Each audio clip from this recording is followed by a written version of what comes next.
G'day, everybody. Here we are, Changemakers, episode number 11.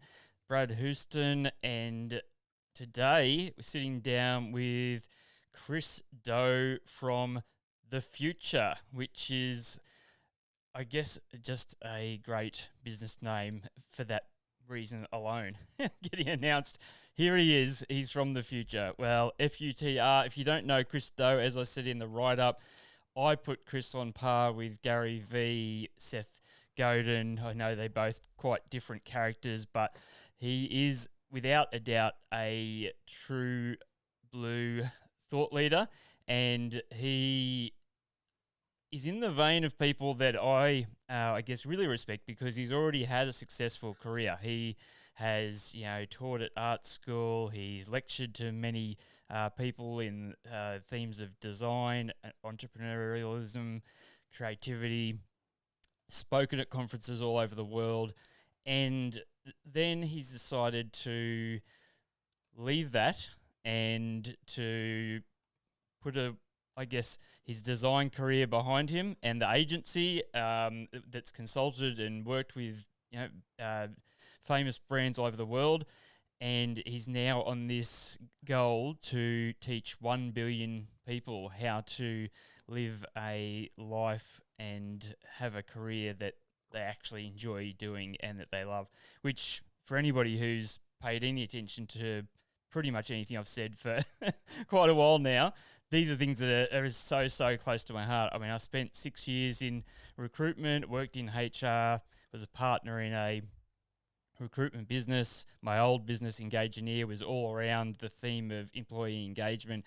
So I'm a huge believer in the importance of people actually doing something that they enjoy and not just going through the motions their whole life and putting one foot in front of the other. So let's get him on here. I mean, I was sitting here and I was putting my questions together, and I was thinking one of the challenges here is because he has spoken at so many places and they put out such a phenomenal amount of content, it's kind of almost impossible to potentially ask something that hasn't already been shared elsewhere. But nonetheless, maybe this is the first time you're tuning in and you're not familiar with Chris Doe, you're not familiar with the future. Well, now you're going to find out all about it. So let's get him in here and say good day. Chris Doe, Hello. How are you? welcome. thanks Thank you, for Brad. thanks for joining me. Now, I hope that description or introduction was mostly accurate. Uh, Tell me, I guess for people who aren't familiar with who you are, how would you personally describe who you are and what you're doing currently? Great. Yeah, I'm first and foremost an educator, but I did not start my life as one. I ran a service design company called Blind, founded in 1995, doing motion graphics, essentially servicing commercials or commercial clients and music videos for artists and bands of all sizes and shapes. And that's kind of how I made my way in the world as a creative human being. And that company has run until recently, but we've done over $80 million in revenue. And that was my first life as an entrepreneur. Somewhere along the way, 5 years into starting my company, I started teaching. I found my true love, but I struggled with the kind of money that teachers are paid, especially here in America. I don't know how they pay in other parts of the world, but it's not equal to the amount of value that you give. At least that's my opinion. Of course, I'm biased there. And it wasn't until a couple of years ago that I started to figure out how to combine something that I love with something that makes money, because that's the whole mission, right? I teach people how to make a living doing what they love. And so I can't be much of a teacher if I'm not living that life myself. And I'm happy to report that since stopping uh, taking on clients as a service design company in December of 2018, I'm able to sustain myself, have a fairly sizable building and prime real estate here in Santa Monica, along with a full-time team of 12 people with a couple additional people offsite working as independent contractors. That's it in a nutshell. Yeah, amazing. It's I take I take my hat off figuratively to you. Hmm. I think it's not dissimilar to, I guess, the mission that I'm trying to go on, which is I want to make an impact in the world. But I also want to make a living, and I'm not opposed to money. Money's not my core driver, but I do like the idea of getting back into a situation where I could, buy a wakeboarding boat, for example, or Hmm. other things that I'd like to do, and activities that I could share with my family. So I understand, I guess, initial interest in that education space as having seen it from a different perspective, and having tuned into a lot of your content over the last couple of years.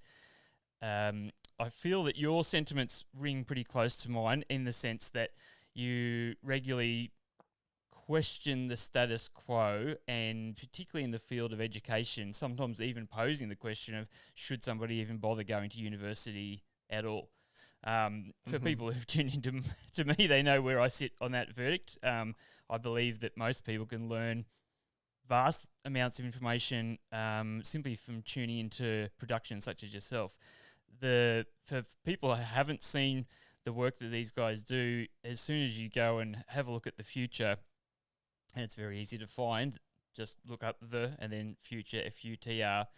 You'll see that they put out an astronomical amount of quality content, and I guess the background that you have in advertising and typography and those sorts of things shines through clearly. So please forgive me if I've butchered some of that here on my on my slides. It was something that was floating in my head even as I was putting the thumbnail together, because I know how detailed you are in terms of typography, and it's been interesting. Like, I've tuned into a few of your live streams where you've done the logo critiques and stuff like that, and watched all 2 hours. Even though I'm not personally a designer, but I liked seeing the thought process of how you would deconstruct things and then put them back together again. So was there like I guess a key moment or something that happened that sort of really triggered you and started you on this path of heading down the line of starting the future? Was there a catalyst that sort of occurred? And yeah, I'm interested to understand how this began. Yeah, I think there are three or four inciting incidents that led to the formation of the future, previously called the school, and I'll talk about those. The first one was just me teaching, and I've been a teacher for over 15 years at Art Center and at Otis, teaching sequential design, storyboarding, basically teaching people how to do what it is that I was doing. And it was on one night in particular that my wife was there with me in class, and she's a designer as well. And she was like, "This is fantastic what you do. I can see why you love this so much. It's great to see the enthusiasm, the energy, and how the kids or the students are responding to you.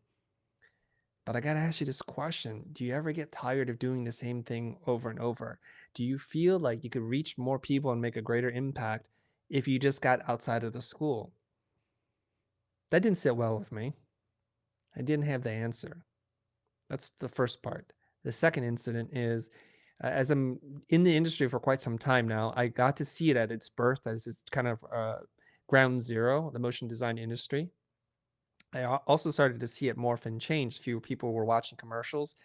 Um, and with DVRs, people were just skipping them altogether and streaming content.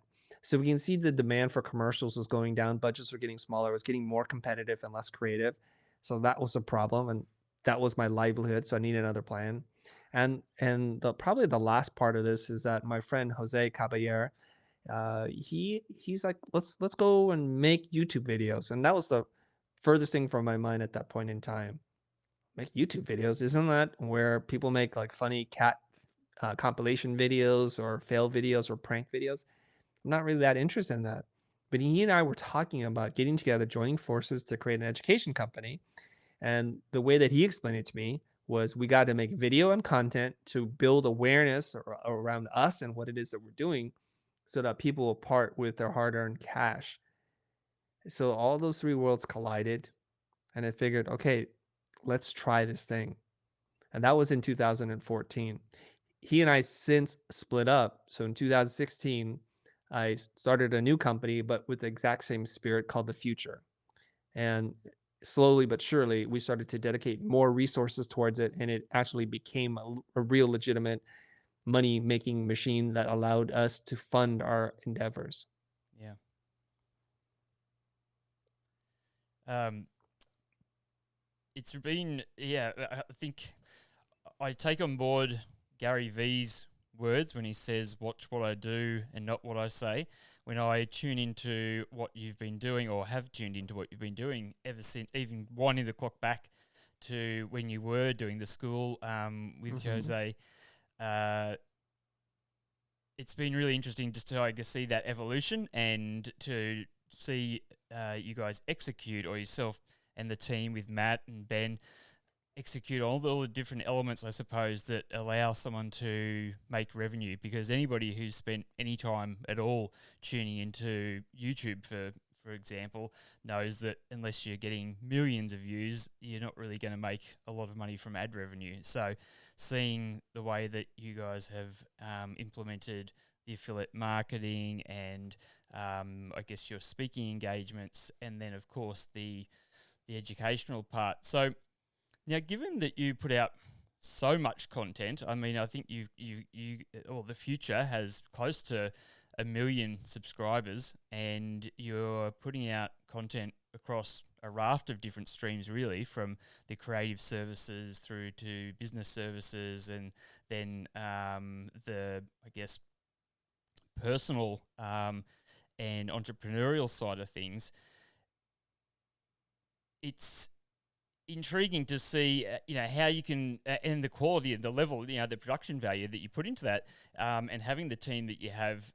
It, I'm interested to know what the tipping point was where there was enough money coming through from these other streams that you could comfortably walk away from Blind and go full in onto the Future. What did that sort of look like? Was there, again, a key sort of moment there where you said, okay, well, we've got a X amount of dollars coming through from all these different mechanisms, and we're able to still put out all this content, as well as then have courses and pro academies and things like that? I'd love to understand, I guess, how you make money when you put out so much great stuff for free, and Hmm. yeah, just that philosophy, or that model of doing things.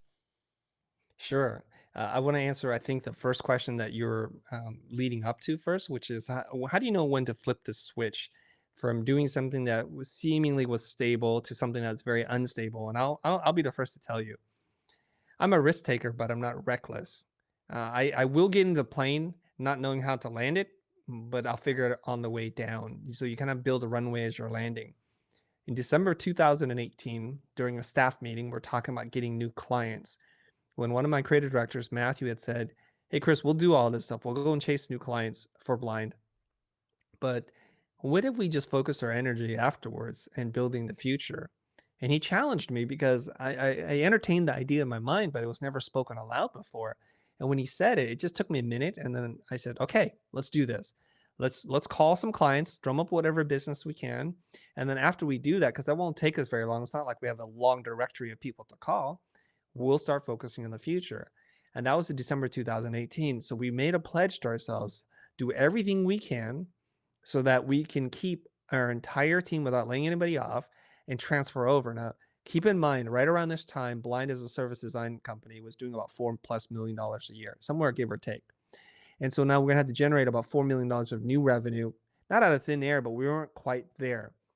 Previous year, I guess of 2018, I think we did like $1.3 million, and we had been growing at 300% year over year since the beginning. So, excuse me. So I was thinking to myself, if we do 3 times, that's going to be 3.9 million. And that's exactly the replacement that we need. So we made this commitment and we started to turn away work, but that also put a lot of pressure on us to succeed because we weren't going to get distracted by client work. And there's a philosophy here that if you burn the bridge, excuse me, if you burn the bridge in which you came in on, there's no retreat. It's like how you get soldiers to fight. Basically, if you retreat, you die. And so that's what we were doing. And in that year, we didn't quite hit our financial goal, but we did enough to be self-sustaining. So we did, I think, $3.2 million that year, which is pretty phenomenal just by itself.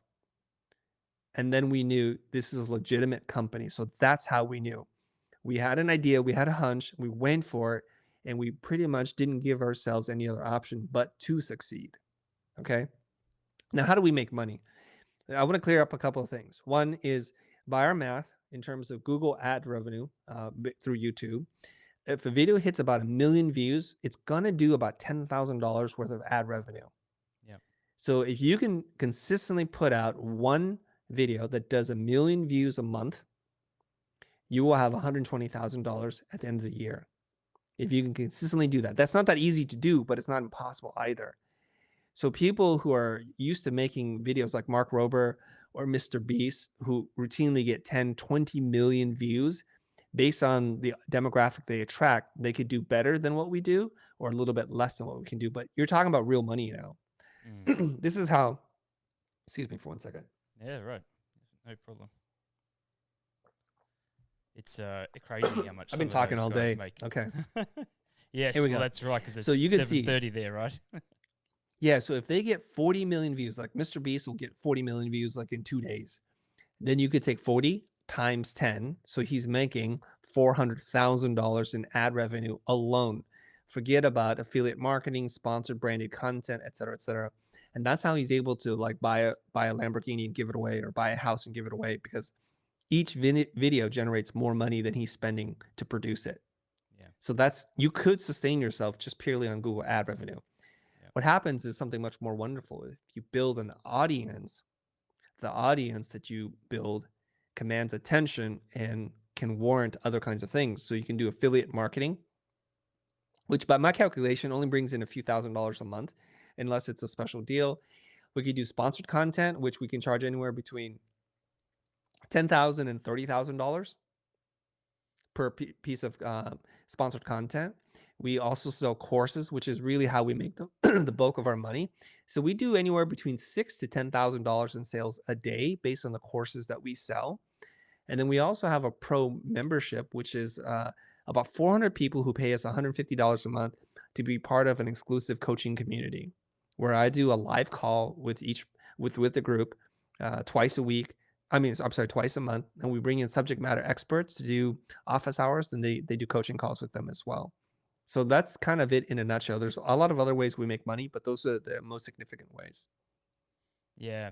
Thanks for breaking that down. I think it's, I mean, the goal here with the show and all of the content that I'm putting out is really to, one, hopefully inspire some people as they see other people in action making an impact in the world, but also to equip them. So there's, I guess, that educational element. And I really appreciate when founders of companies or people come in and they can speak frankly about the mechanisms behind it and where the money comes from. So it's, I think, you and I probably of a similar age bracket. I think you might be a fraction older than me. I'm 41. But I'm a little bit older, yep. but I was still, I guess I'm old enough that I was around in an era and even had employers who were very guarded about any intellectual property. There was a period of time where nobody wanted to tell anybody anything. And what I've just loved, and you guys are a classic example, is that it seems that the companies who are more willing to give away their intellectual property and to offer value for free to people are the ones who are winning in today's economy, which, I think it's a fascinating dichotomy. Do you think that we've changed as people, or do you think that potentially this goodwill and the Seth Godin kind of concept there, where if you give, somebody's more likely to reciprocate in return? Do you think that's always been there, but people simply just had the wrong impression and were going about business, I guess, potentially the way that they'd always done it, which was in that kind of more guarded, more self-focused way? Mm-hmm. There's a couple of things you brought up right away, so I want to attack, right? So Robert Cialdini wrote this book. I think it's called Influence, the Psychology of Persuasion. He talks about 6 triggers in modern society and society in general that people exploit for sometimes not the best purposes. And he talks about it in that the way that our societies and people, strangers, are able to come together and form communities is because of this social contracts that we've developed, these unspoken things. Reciprocity is one of those core concepts. And reciprocity is a very basic idea. If you do something for somebody and they feel like you did something for them, there's something innate about most people, not all, that they feel like they have to give back. So the more you get, the more you have to give, because we want to right the balance of that scale. If you if you want to attack somebody's character, you say you're a user, you just take, you're selfish, you're self-centered, and then we feel really bad and we're like, well, we don't want to be like that. We want to right that scale. So marketers and companies also exploit this nature of human beings, and that they give you something of low value to them, but there's some perceived value, and then you feel compelled to give back. And I'll tell you exactly what I'm talking about. If you ever like visit like a high traffic area that there's lots of tourists, you'll notice there's some people they'll offer you a free book or a flower. And as soon as you get that, they'll say, would you like to make a donation to this foundation? And you feel so compelled, like you don't even want this book, you'll never read it, but they're triggering reciprocity. Now the problem is, after we are kind of wise to what's happening, we first of all don't accept the book, because we know as soon as we accept something, we feel compelled to write the scale once again, or we accept it and say, nope, I'm not going to give you anything. You'll notice this also in restaurants. Right before you get the check, they're going to give you a surprise just for you, kind of like a little amuse bouche, like a little desserty kind of thing. One bite, you eat it, and then they notice that there's a significant increase in tips. This is also true like when they give you free samples at a cookie shop or a chocolate shop. They're like, free sample, and it costs them very little to give you that sample, but they see a significant spike in sales. Like I think it's 40% Seas candies. You walk in there, they give you a sample that you're more likely to buy. So this is just something that's happened since the beginning of like we moved away from being nomadic hunter gatherers. Like we had to form societies and we had to kind of have agreement. And if you even look at those basic structures, if I'm the hunter, I'm strong, I'm going to go and kill something to bring back to feed the village. In the meanwhile, somebody will tend the farm and look after the kids and make sure what's there is still going to be there when we get back. See, so it works like that because we're cooperative and social by nature. So we give, and in a modern context, we think that when we give, we lose something. If I give you some piece of information or knowledge, I'm going to be less, as if there's 100% of me, and every piece I give starts to chip away at that and it starts to erode who I am. But what we don't understand is this: it doesn't cost you anything to give, and it literally doesn't take anything from you. But when you give, you're actually building something new. You're building a bridge, you're building a house, a structure, something in which you can then use and trade for something else. And that's what it really means to build an audience, a community, because the community shows up for you because you show up for them.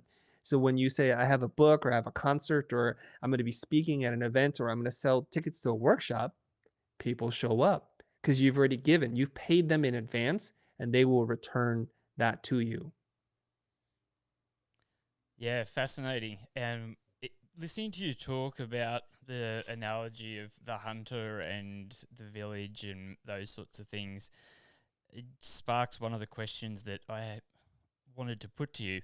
So before I ask the question, I want to make a statement, and this is not a statement that's deliberately to try and I don't know how people say it in America, but we sometimes use a term "blow smoke up your ass" down here. Same term.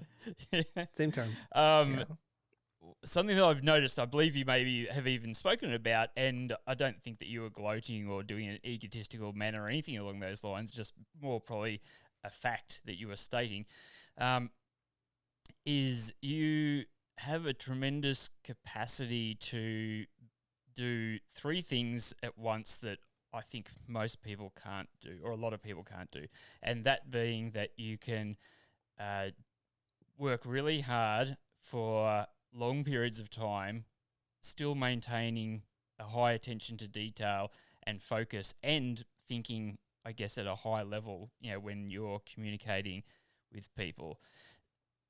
I think I think it'd be fair to say most people can't do all three of those things. Maybe a lot of people can do two, and they're probably considered, pretty efficient and effective workers. So my question is, have you always had that capacity, or is that something that's come after just having so many years, I guess, in your craft? I think the answer is no. I've not always had that capacity because first comes some level of maturity and self-awareness and clarity of goals and purpose. And you're not born with that because up until about 0 to 18 years old, I was like everybody else. I did the minimum to get by. I like to find distractions instead of doing the hard work. I never enrolled in any team sports or took piano or music lessons or anything like that. Anything that required putting in serious time just didn't fit. Like I skateboarded, but it wasn't like I did drills and I wasn't trying to join a team. I didn't have that desire. But something happened to me like when I was around 18 years old. I was going to community college and it felt like I got to get my life together. And I think for some people it happens when you're 14, some people have 18 and 28 and 38 or 48 or never. And each person is running on a different timeline. I just happened to be lucky that I realized that when I did, that nothing was going to be given to me, that things weren't going to materialize by themselves. And once I became really, really focused on wanting to get into design school so I can start my career in life, because I desire to be in control of my own life, have that level of autonomy, financial freedom, and independence from my parents at least, I had to get a skill because I also worked a bunch of odd and end jobs making minimum wage. And I knew that was going to rot my brain and it was going to be a waste of my personal potential. And I think many people's potential, like to do unskilled labor, robots can do that. And I don't want to do the work that a robot can do. Mm, Once I found that focus, that clarity and the purpose and the drive, things started to click in. And I'll tell you this, it's like whenever you get good at something, it's its own reward and its own motivation, and a habit starts to form. So if you exercise for a period of time, but you don't see any gains or you don't see anything, it can become very discouraging. But if you put in the work, you start dieting and you start eating clean and working out on a consistent basis and consuming enough protein, all of a sudden you're like, I never knew I had a little muscle there. And then it makes you want to do that more. And it's true about almost everything in your life. So this really boring, repetitive work, this monotonous labor that you have to put in to get good at something, it helps to separate the wannabes from the ones that are going to be great, right? Because the ones who pretend, who show up and dabble in something, they never put in enough work to get great. But we hear, like, I'm a fan of mixed martial arts. Some of these world champion, pound for pound best, they were almost bred from the very beginning to do a martial art, and they were so focused and they were grinding away at this when most of us were just sitting there thinking, what am I going to eat? Like where am I going to go and what video game am I going to play? They're thinking about those kinds of things. So that kind of focus is actually its own form of momentum. So mm, once you find that, you don't want to let that go. And luckily, I'm 48 now. I found something that I think will take me to the end of my days here on earth because I know I will expire, that I can focus on this thing and get really great fulfillment, that the pathway to learning and growth are tremendous. The upside potential is tremendous. So I'm in all the way 100% now. yeah, that's great. Um, I guess it sort of leads into another question, which is I know that you've mentioned that you don't drink alcohol. How Hmm. much of an impact do you think that that has on your ability to function at the level that you do, and also even perhaps speed up that process of working those muscle memory or mental pathways into interaction? Yeah. If you asked me, like, we were hanging out and you're like, hey, what do you do? Who are you? I would tell you I'm a pretty boring, straight edge kind of person because I don't drink. I never have. I don't smoke. Never have. I don't do any drugs. I don't swear. And those are just personal decisions. I know I'm wearing this God is designer hat, but it's got nothing to do with faith.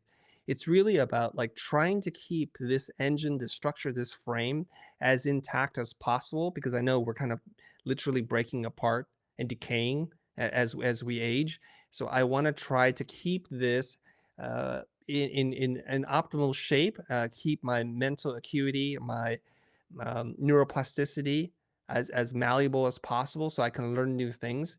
And I find that as I eat better, whole foods and I don't eat processed things. I try to limit my intake of sugar and I don't drink coffee either. And then I try to do some form of exercise on a semi consistent basis, harder these days than before. Then this engine, like if you take care of your body will take care of you. It's going to be able to Mm-hmm. go. And I feel like the work ahead, and you've mentioned this a couple of times, that we have this mission of teaching a billion people. That's going to take me maybe 2 lifetimes to get there. So this is a long, long marathon. It's not a sprint. So the race, I know I have to be there in the long haul. And you know this. What we're doing is a young person's game. So how are old fogies like you and I going to be able to compete with these young, vivacious, charismatic, high energy people? We got to take care of this.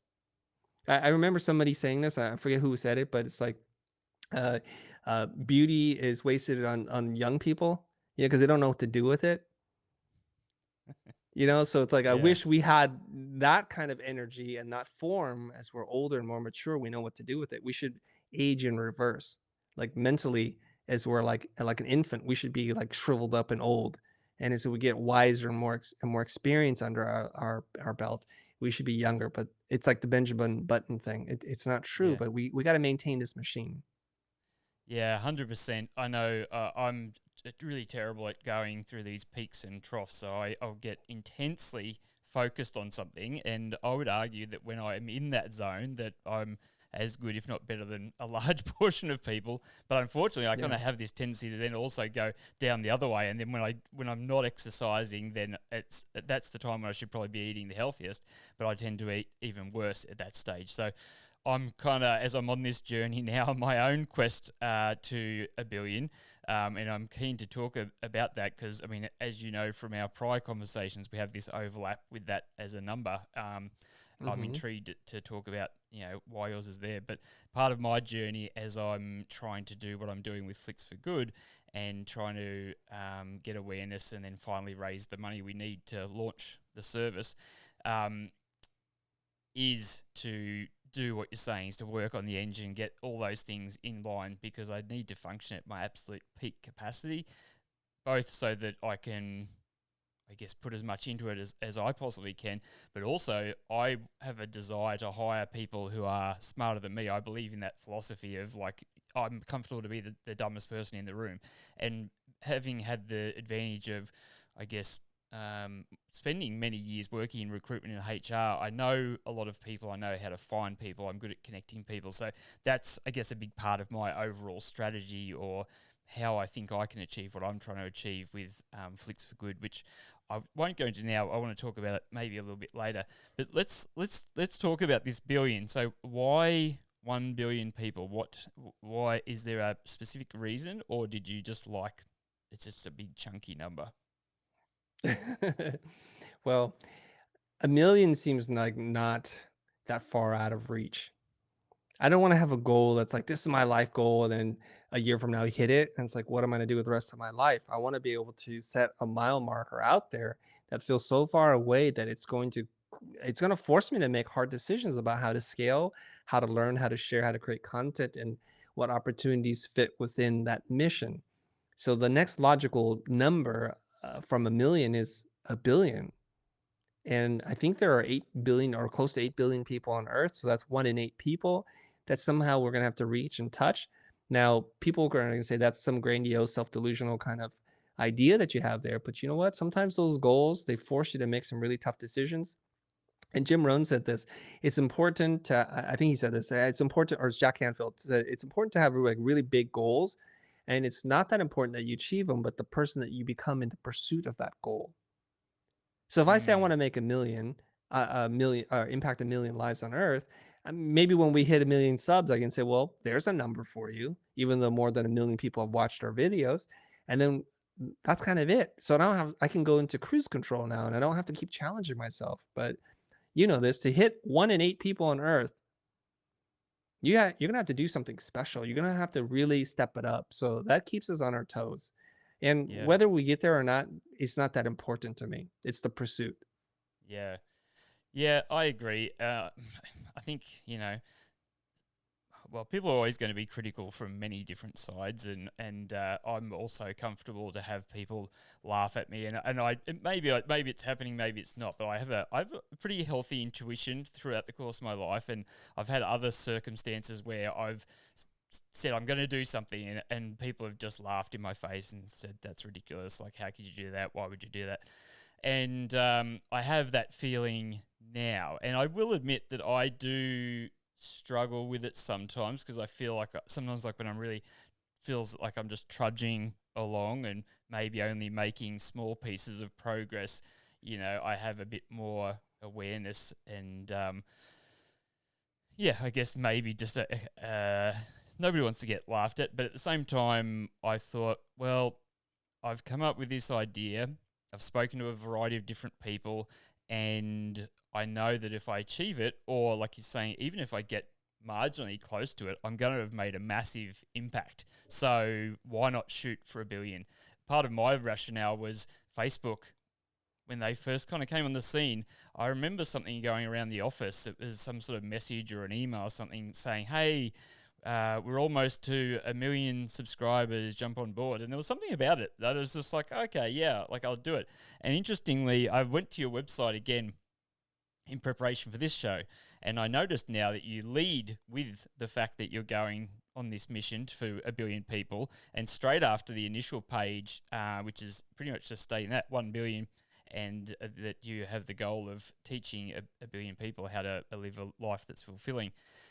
You then have the opportunity for people to become one of the numbers, and I did it. Like, I thought, actually I kind of like I like my idea of being part of that place. So it's Hmm. interesting that you had that there, because I've got this concept in mind as well, to when I do the crowdfunding as part of the kind of perks and all that sort of thing, to have almost like a club or like a membership, and like, what number were you in the billion? Like, were you part of the first 1,000, the first 10,000? And then there'll be different kind of little rewards that potentially associate with that.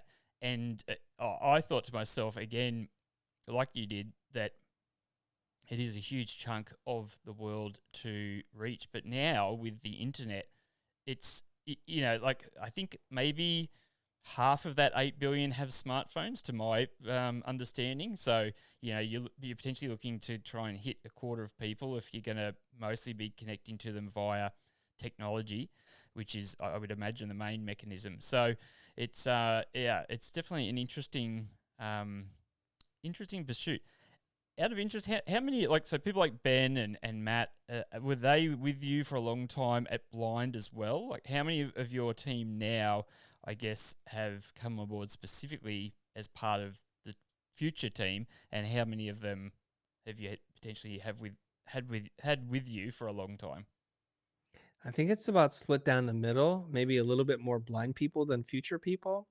And so I'm one of these people who I don't want to throw everybody out just because they weren't in on the original mission. So people who showed up, who've given me months, years of their life trying to help me build a service design company, when we made that switch, I gave each and every single person the opportunity to come along with us on this new journey.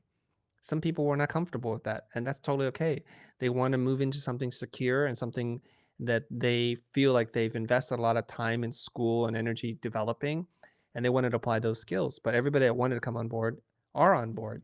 So Matthew is one of our longer lived employees in terms of with the company. There are other that are longer lived than him, but he came over as everybody else. So Ben and Matt were specifically brought in to be part of Blind. The future didn't exist, with the exception of Ben, where I told Ben, the future can't afford to pay you. So I need you to do work for Blind until we can find a way for you to help with us and to be able to make it official. So we gradually just brought one person over, and then we just brought everybody over. Now, Ricky, Jonah, Elle, Alex, and Natalia and Stuart are purely the future people. So that's 6 people there, and they're brought in. Most of them have come in because they know about the future, believe in the mission, have seen our videos, and have participated in some way, and they now have just crossed over that line from being observers or fans to becoming staff and family. And I think that's really neat. Pretty much moving forward, the only people we're going to hire to work with the future are people who understand us, who watch our content and believe in the mission. I Mm, don't want to hire just a straight up employee who wants to show up because it's hard work. It's yeah. strange work. It's difficult and challenging, mentally exhausting work that we do. And so I need them to feel that fire. I want them to be passionate about education and trying to challenge the status quo as you opened up in the very beginning. Because people did laugh at us too, because we thought it's time. It's time for schools to be dragged into the 21st century to use modern tools and innovative ideas to teach in scale and make it affordable, to be inclusive, and to make sure it's equitable for everybody that's involved. We really believed in that. And we told schools this, we told organizations this, and some literally did laugh at us. But I didn't take much with that except for I'll show you. I understand you can't see this, and very few people can see the future. It sounds like a crazy person. Like if you were to tell somebody just 30 years ago, we're going to have these little devices that's going to be more powerful than a supercomputer that's worth hundreds of millions of dollars, and we're going to all be interconnected and be able to no longer have GPSs, recording devices, and play music, they would say you're crazy. And that's why I think uh, Steve Jobs' campaign, the crazy ones, it resonated with so many people because we're the weird outcasts, the misfits, the troublemakers who believe in making the world better. Like we dare to dream those dreams. And Mm, that's our community, that's our tribe. So people can't see your vision. I don't begrudge them for it. Like when you tell somebody, I'm going to be an NBA basketball player, they laugh at you because they can't see you until you're on the court with the jersey on at jump a jump ball, right? Then they can yeah. say, "Oh yeah, of course we knew he was going to always be that guy." Yeah. They just can't Well, see it, so it's totally okay. They're exactly. not And laughing so much anymore, though. yeah, no, well, you guys are a fair way down the path compared to where I am. That's for sure. And already have a solid track record that gives you a bit more street cred as well. But I suppose one thing that just floats in my mind as you're talking there is when people are doing something that's a physical pursuit, then people can see them, I guess, bulk up over time, right? Whereas when you're doing something where you're learning and you're educating yourself and you're potentially practicing, bar whether or not, I suppose, they tune into what you're putting online, if you're putting things online, people don't know what you're learning. And that's one of the things that when I've been wanting to put together, I guess, a little bit of a video to put on my Flicks for Good landing page that sort of talks a bit about who is Brad Houston and why does this guy, this dude who just lives on the Sunshine Coast and went and ditched his perfectly functional corporate career to pursue a career in film and video production, why is he now thinking he's going to start a video streaming service that would potentially rival Netflix, and he's going to do it all off the donations of people who believe in the mission and, like you're saying, want to be part of doing something and doing something that hasn't been done before. So that this kind of grassroots thing. And one thought I had, and maybe this is just a little bit of a chip on my shoulder or my kind of thing of, I never went to university, but and my two older sisters were really academic. They loved school. Um, and they liked doing their assignments, all those sorts of things. And I would rather go and I don't know, like I like doing lots of ridiculous things and blowing stuff up and going to the pub and what have you. I still actually did okay, really, in school, and that ruffled a few feathers because I ended up with a score that was better than some of the other people who were I guess in my class, and I didn't really put a lot of effort into it, but I would say for maybe at least 10 years, I completely underestimated and undervalued my own intelligence. And so this is part of why I want to show other people in whatever way it may be that there are ways that you can learn and that you can actually succeed, and maybe you're not as dumb as you think you are, and maybe some of the people who think they're so smart aren't as smart as they think they are. I think we're fortunately now coming to a point, and I think video and podcasts and things like that have really done a lot for people who didn't gel well with school. I mean, and people like Gary V, openly state that story. But nonetheless, I kind of feel like I still want to show people, hey, I didn't go to uni, but I've spent all this time learning about stuff. I wanted to create like a little animation video that perhaps shows the different kind of pillars of information that I've been acquiring through YouTube, through podcasts, through attending things, through just doing stuff and experimenting, to kind of go, hey, this actually all adds up to something, to show I don't have a certificate, but I've learnt a bucket load. Now, one of the other questions that I have for you, and I'm conscious now that time is whittling whittling away here, and I really value the time that we have. Some of the areas that you're focused on in terms of the 21st century skills with design thinking, problem solving, all sorts of different areas, lead me to think that maybe you're thinking that our economy and the way that people earn a living down the line is going to be radically different. Well, I'm sure you're already thinking that. I mean, we know that with automation, robotics, AI, all those different things coming. I have a theory, and I suppose I started thinking about this when I was working in recruitment and in that kind of space, but I have a theory, and I'm interested to know what you think on this, but I have a theory that potentially we're going to get to a stage where the machines and AI and all those sorts of things are able to do so many things that people used to do that we get whittled back to our core essence, which I actually think is a good thing, and I see it happening around the world in different ways.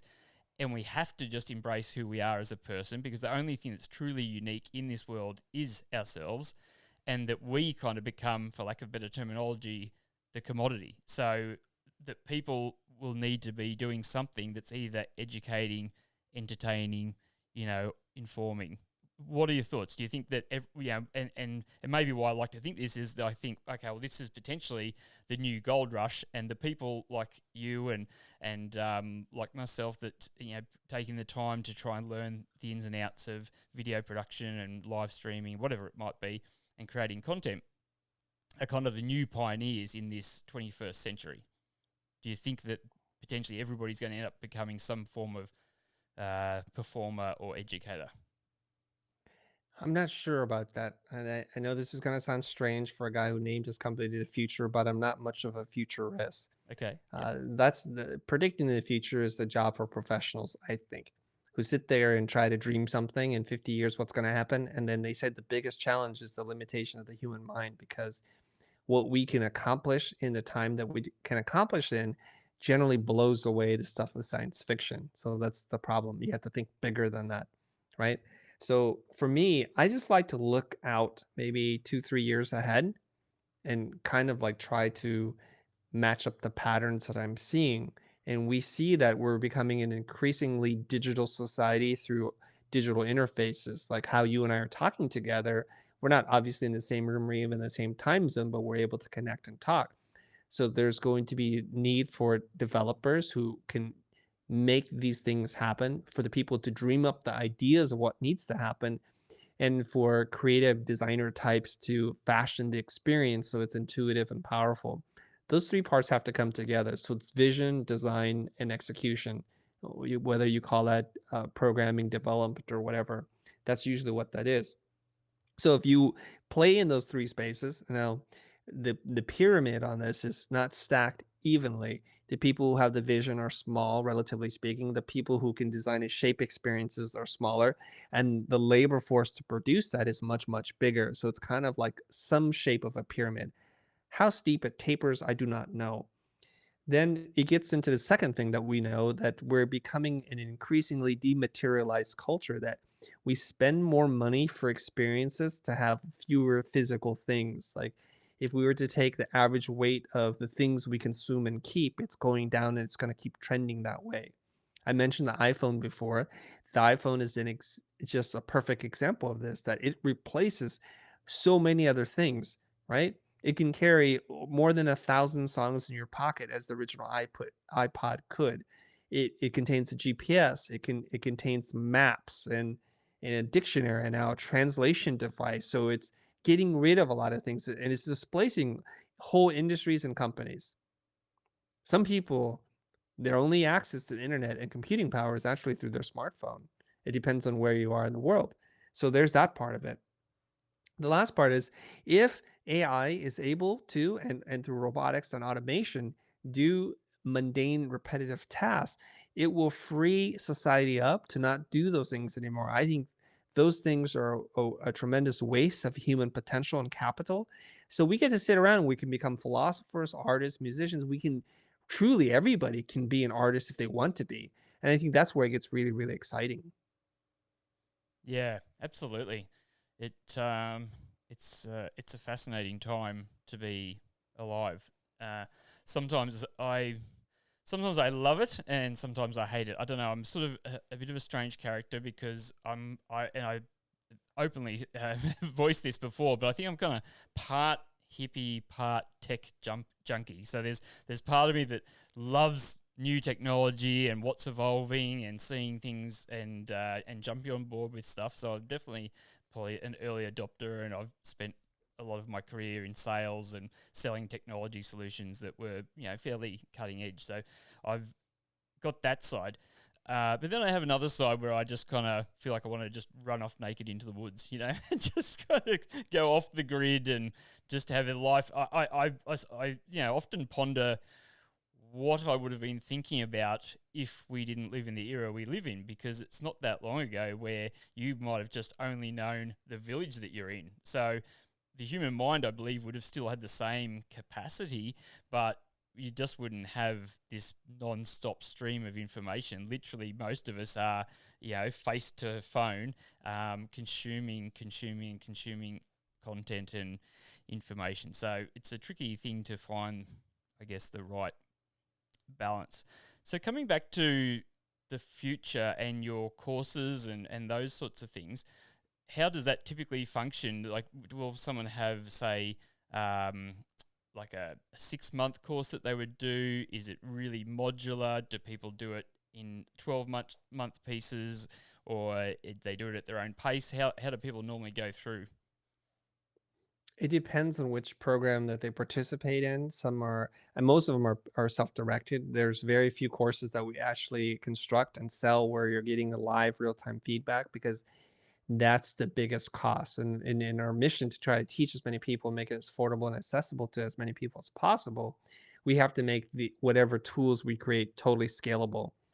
So for the most part, these are self-contained, self-study courses that you can take a la carte. There isn't a prerequisite to take the Stylescape class before you take the brand messaging class.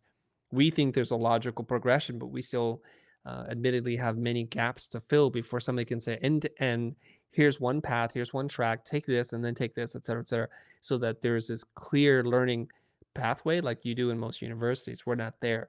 So we're doing it piecemeal, and the way that we construct our classes is based on our feeling of the demand and need for such products. So when we get a lot of questions about pricing, we'll create a pricing course. A lot of questions about brand manuals. Okay, we'll create a brand manual guide. That's how we do things. And we just kind of fill out first what we think is needed, and then we'll kind of backfill the rest of the catalog. We still have quite a ways to go. I think we're probably about 3 years away from where I would feel comfortable saying, I think we have a pretty good catalog that you can realistically say, I would choose to go to the school of the future or go to typical university to study design. And hopefully at that point, we've built up a pretty solid system of sales, of like onboarding teachers and how to teach classes, et cetera, so that it's a pretty well-oiled machine at that point. And then we can really scale so that now foundation work has been done. We can really get into other creative fields and then non-creative fields. Yeah. So I noticed that on the website you talked about eliminating the biggest barriers to education and naming Yeah. those as cost, time, and accessibility. I was interested to know whether within accessibility, is that also including the medium? And that kind of comes back a little bit to what I was saying with regards to how I learn and my own journey and how I didn't like academia, but I love watching stuff on YouTube and I love listening to podcasts. So have you kind of tackled that barrier, or do you think that purely via the mechanism of delivering it through video and online and podcast tackles the barrier? I'm not sure just yet, but I think if we were if money were not a problem and I could hire everybody that I need and have the ultimate resources that I need, I don't think it's purely video. I don't think it's a purely digital experience. So we know of subscription programs like Birchbox or something like that, where somebody sends you a kit tailored for your needs every single month. It's a subscription plan, meal plans, those kinds of things. I think there should be an educational subscription box where, depending on which learning outcome or path you want to go down, every 2 weeks we send you a self-contained kit, kind of like a Lego thing, where you rip open one package and then you do what it tells you to do and you learn something through experience. And then you open the second one and it asks you a question. So these are all games and toys or puzzles designed to teach you very complicated ideas. We don't have that capability. We're not anywhere near that, but I think that could be a really great way to learn. Because most creative people don't learn by somebody else telling them what to do and what not to do. They learn because they've done it themselves. And I remember, I pretty much have grown up into and to getting an undergraduate degree. Is I've gone to public school, and America is not known to have the highest class standards of public education. But I do remember a handful of teachers and classes where those lessons stick with me to this day. And most of them took an atypical, unusual way of teaching, very assignment driven, or asking us in a Socratic way what we know and to prove what we know and to really engage us on a philosophical intellectual level. And those are the stickiest. The ones that ask us to listen and memorize and regurgitate, those are pretty much have all faded away. Mm. Yeah, I literally had a geography teacher who I won't name and shame, but and we had quite a few run-ins. He just did not like me for some reason, and we would walk into the classroom, and I'm not sure how they do it over in the States, but here, back in my day, they they would do 80-minute. Basically, you'd have two 40-minute periods, and they'd normally chunk them in an 80-minute block. And so you would walk in, and he would just talk for 80 minutes, and we would just write down what he was saying. Oh my goodness. I thought it was just the worst. It was just the worst way I thought to possibly teach somebody. And I still do. I actually did a Cert 4 in education and training back when I was maybe 20 or so. I was in a role where I was training people doing entry level kind of sales stuff, and I was doing the induction training courses. And they talked about adult learning and how people learn through experience and activity and what have you. And the unfortunate thing, Chris, in my experience, and I've worked in a few different companies, in some large global well-known businesses and some small boutique outfits, I don't think any of them even came close to teaching in that way. Like, it's like almost like they were like, okay, yes, that makes sense, but we just don't want to do that. We don't want to spend 3 weeks when we could just try and get one person to tell you what to do over a 2 week period and then just expect you to figure it out. Not enough companies think about the overall the cost in terms of performance, because somebody now takes 3 months to get up to speed rather than maybe taking 3 weeks if they just had spent that time. And then also, just the overall loss then if you lose people who have knowledge or have capability to do things. What drives you? Like, what gives you the fire to continue to perform at the level and to go after this goal? Like, what do you think it is that's within you, or have you even sort of taken? I'm sure you probably have thought about it, but have you sort of thought, okay, what drives me? Like, why am I on this mission? Where is all this motivation coming from? Mm. The motivation comes from a number of different sources. The first I would say is this: is that my parents and we arrived in America as refugees, as immigrants who lost their home country due to the communism, right? So we escaped communism, we arrive in America, and America, for all its shortcomings, is the best place on earth to be, because you can become whoever you want to be. You work hard, you do work, and you are consistent with your efforts and energy, and you can reap the rewards. So in one generation, because I'm still, I guess, generation zero, because I was not born in the United States, or my kids are first generation Americans. I'm first generation immigrant. And if you work hard, you can achieve these things. And I'm able to, with my parents, basically go from lower class to middle class, to upper middle class, and then to be upper class. And I'm so forever grateful for what this country has done, because if I were and my parents were stuck in Vietnam, which is where I came from, they would my dad would probably be in prison, and I wouldn't have a father for many years of growing up until they re-educated him, basically, aka tortured him short Mm, of his life, and then return, and then like, who am I and where am I today? So I'm mm, very grateful, and I'm just so thankful for the opportunity here. Now, I have achieved success in most metrics that I can think of in ways that were way beyond my even my own imagination. So I have a great debt of gratitude for what I was given. And our previous president, Barack Obama, had said, when you're successful and you ride that elevator up, it's your duty to send it back down. And that's what I'm doing right now. So it's one is just from gratitude, and now I'm trying to give in a spirit of generosity, that other people, whether you're an immigrant or multi-generational American or other from a different country, if something I've learned can benefit you and save you from a little pain, or get you to closer to your goal, or to find that spark that inspires you and it stops you from quitting or helps you get through a rough patch, then I'm doing my part.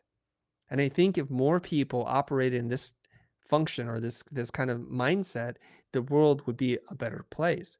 And unfortunately, many people who are very success driven are really focused on accumulation, acquiring more and more things without thinking about the ramifications of how does this impact my fellow person.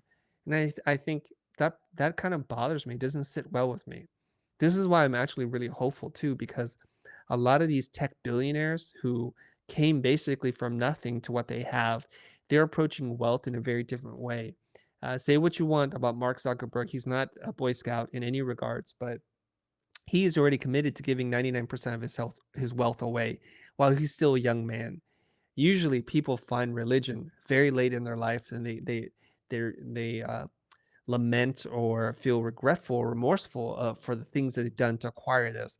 Some of these younger tech entrepreneurs are immediately turning back and saying, "What can I do now to help more people up?" And and I think it's really important, not just because it feels good, but because that's how we're going to preserve the structure of society. When our society tips so far that only a few people have everything, there's usually revolution and blood in the streets. So it behooves people, these billionaires. Like I was listening to a documentary on Jeff Bezos. He spent $1 billion of his own money, I think, every year to develop a space program.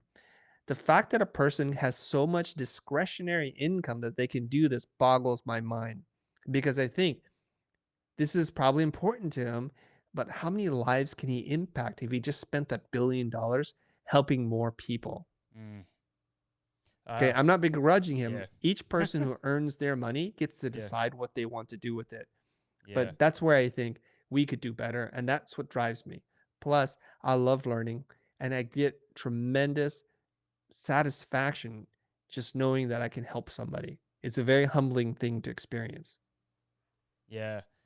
Yeah, it is. Look now, and this will not become a sermon or anything along those lines, because people that know me know that I believe in God, but I say to people, "Hey, don't judge me. I'm not judging you." So, um, but there is a line in the Bible where Jesus says it's more blessed to give than to receive, and that's something that I want to tap into with Flicks for Good. Is this whole sensation of the joy that you actually do get from giving. It's odd, really, that it's a known thing, it's a research thing that people actually It do is. get a great sense of satisfaction out of giving. And even my years working in recruitment, I used to regularly ask people what motivates you. And even in high end sales roles where you would think the main thing would be dollars, more often than not, people were motivated by a sense of purpose. And that comes back to, I guess, feeling like they're part of something or that they're achieving, they're contributing. Sometimes it's just simply contributing to the success of a business.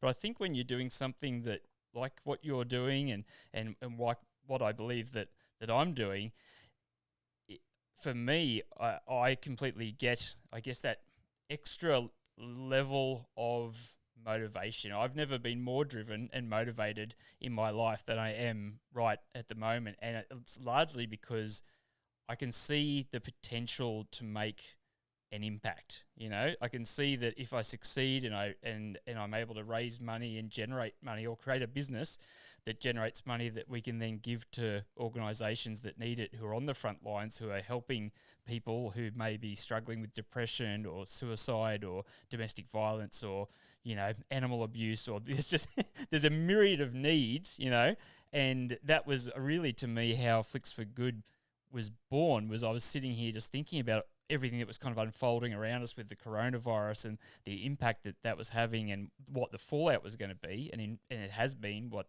I thought it would be. Maybe not as bad because of the stimulus material, but that might still be going to play catch up down the line. We may not yet have fully seen the deficit of all of that, because it just, obviously it can't come from nowhere.